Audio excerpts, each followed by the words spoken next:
என்னுடைய ஊர் வந்து திருச்செந்தூர் பக்கம். திருச்செந்தூரில நான் வேலை பார்த்ததெல்லாம் திருச்செந்தூர் தான். அப்போ அந்த இதில் கடற்கரையில் ஒரு ஒரு சமாதி ஆலயம் ஒன்று உண்டு. அது என்னுடைய பொறுப்பில் இருந்தது. அதில் வழக்கமாக ஒருத்தர் பூஜை பண்ணியிருப்பார்.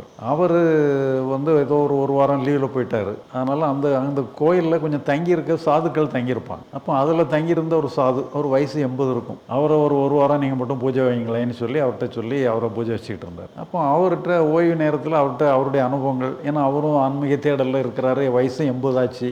அவர்கிட்ட இருந்து ஏதாவது மெசேஜ் கிடைக்குமான்னு பார்ப்போம்னு சொல்லி அவர்கிட்ட உங்களுடைய அனுபவங்களெல்லாம் சொல்லுங்கன்னு சொல்லி கேட்டுக்கிட்டு. அப்போ அவர் என்ன சொல்கிறாருன்னு சொன்னால், நான் ஞானத்தை தேடி 16 வயசில் வீட்டை விட்டு கிளம்பிட்டேன். நான் போகாத இடம் கிடையாது, போகாத ஆசிரமம் கிடையாது, சந்திக்காத ஞானிகள் கிடையாது, என்னெல்லாமோ பண்ணிகிட்டு இருக்கிறேன். இப்போ என் வயசு 80 ஆச்சு, இன்னும் அந்த ஞானம் எனக்கு கிடைக்கலன்னு சொல்லி கண்ணீர் விட்டு அழுகிறார். அப்போல்லாம் எங்களுக்கு வந்து 30 to 40 அந்த மாதிரி ஏஜ். என்னடா இவர் இப்போ நாம் வந்து கொஞ்ச நாள் தான் பண்ணுறோம், இவர் இத்தனை வருஷம் பண்ணியிருக்கார், 16 வயசுலேருந்து 80 வயசு ஆகியும் இன்னும் ஞானம் கிடைக்கலன்னு சொல்லி கண்ணீர் விட்டு அழுகிறாரா, நமக்கு அந்த ஞானம் என்னைக்கு கிடைக்குமோ சொல்லி எங்களுக்கெல்லாம் பயமாக இருக்குது. எவ்வளோ காலம் இந்த மாதிரி இதே பண்ணிகிட்டு இருக்கிறது, என்னைக்கு நம்ம ஞானம் அடைகிறதுங்கிறதுல அந்த ஒரே ஏக்கம்.